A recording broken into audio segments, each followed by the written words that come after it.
Assalamualaikum warahmatullahi wabarakatuh. Tabi pun.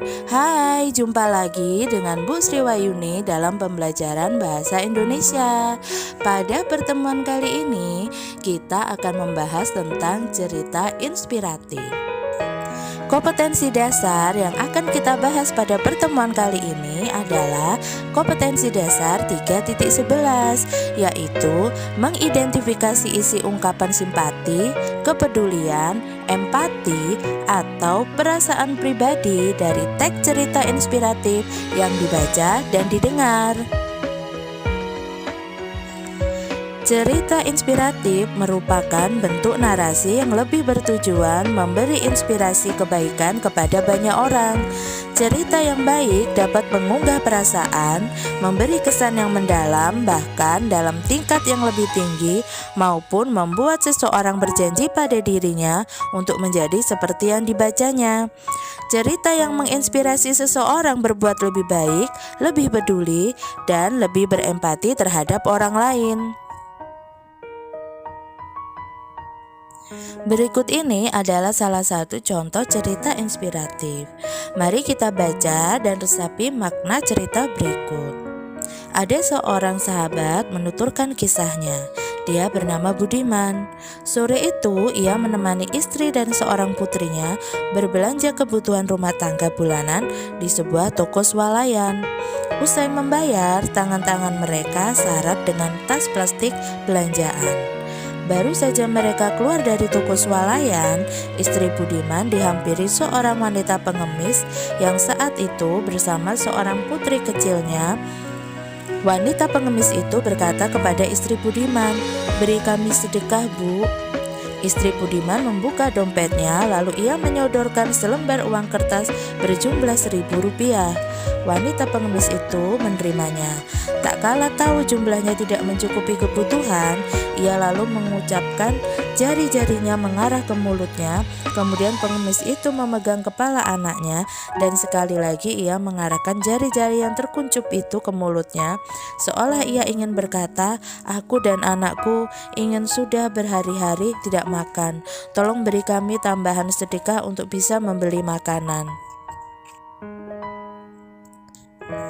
Mendapati isyarat pengemis wanita itu, istri Budiman pun membalas isyarat dengan gerakan tangannya seolah berkata, Tidak, aku tidak akan menambahkan sedekah untukmu." Ironisnya, meski tidak menambahkan sedekahnya, istri dan putrinya Budiman malah menuju ke sebuah gerobak gorengan untuk membeli camilan. Pada kesempatan yang sama, Budiman berjalan ke arah ATM Center guna mengecek saldo rekeningnya. Saat itu memang tanggal gajian. Budiman ingin mengecek saldo rekening dia. Di depan ATM, ia masukkan kartu ke dalam mesin. Ia tekan langsung tombol informasi saldo. Sesaat kemudian muncul beberapa digit angka yang membuat Budiman menyunggingkan senyum kecil dari mulutnya. Ya, uang gajiannya sudah masuk ke dalam rekening. Budiman menarik sejumlah uang dalam bilangan jutaan rupiah dari ATM. Pecahan ratusan ribu berwarna merah kini sudah menyesaki dompetnya. Lalu ada satu lembar uang berwarna merah juga. Tetapi kali ini bernilai 10.000 yang ia tarik dari dompet. Uang itu kemudian ia lipat kecil untuk diberikan kepada wanita pengemis yang tadi meminta tambahan sedekah. Saat sang wanita pengemis melihat nilai uang yang diterima, betapa girangnya dia. Ia pun berucap syukur kepada Allah dan berterima kasih kepada Budiman dengan kalimat-kalimat penuh kesungguhan. Alhamdulillah, Alhamdulillah, Alhamdulillah. Terima kasih Tuhan. Semoga Allah memberikan rezeki berlipat kepada Tuhan dan keluarga. Semoga Allah memberikan kebahagiaan lahir dan batin untuk Tuhan dan keluarga. Diberikan karunia keluarga sakinah, mawadah, warohmah, rumah tangga harmonis, dan anak-anak yang soleh dan soleha. Semoga Tuhan dan keluarga juga diberikan kedudukan yang terhormat kelak nanti di surga.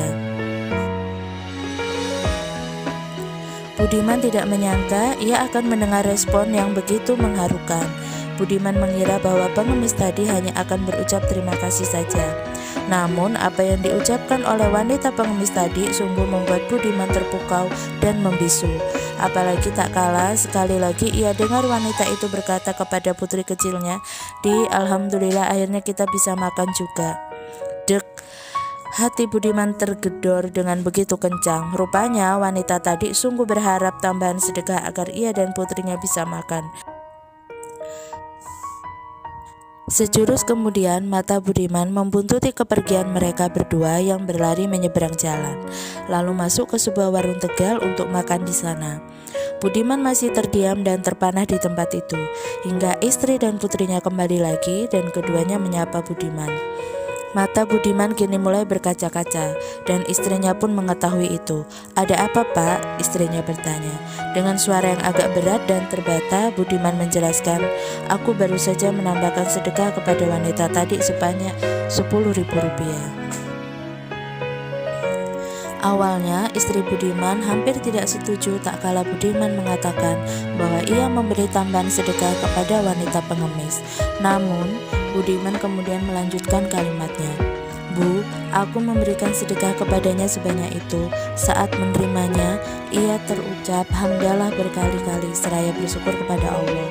Tidak itu saja, ia mendoakan aku, mendoakan dirimu, anak-anak dan keluarga kita. Panjang sekali ia berdoa. Dia hanya menerima karunia dari Allah Subhanahu wa Ta'ala sebesar 10.000 saja. Sudah sedemikian hebatnya bersyukur.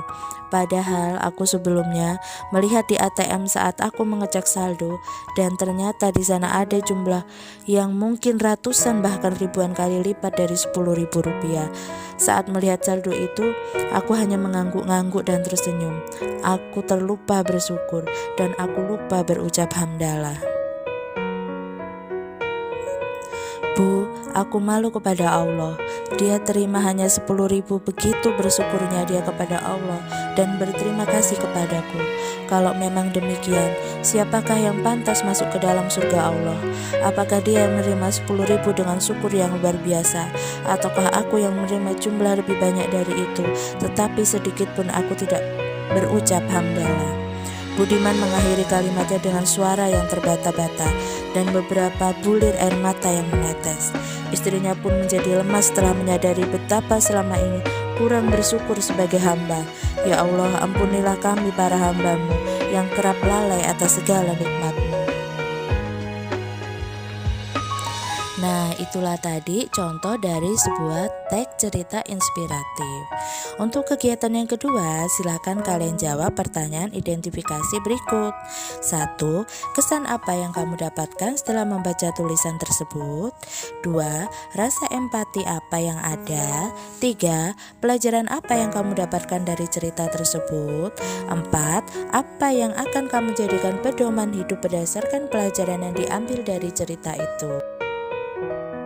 Ibu rasa cukup sekian pembelajaran kita hari ini. Sampai bertemu di pembelajaran selanjutnya. Wassalamualaikum warahmatullahi wabarakatuh.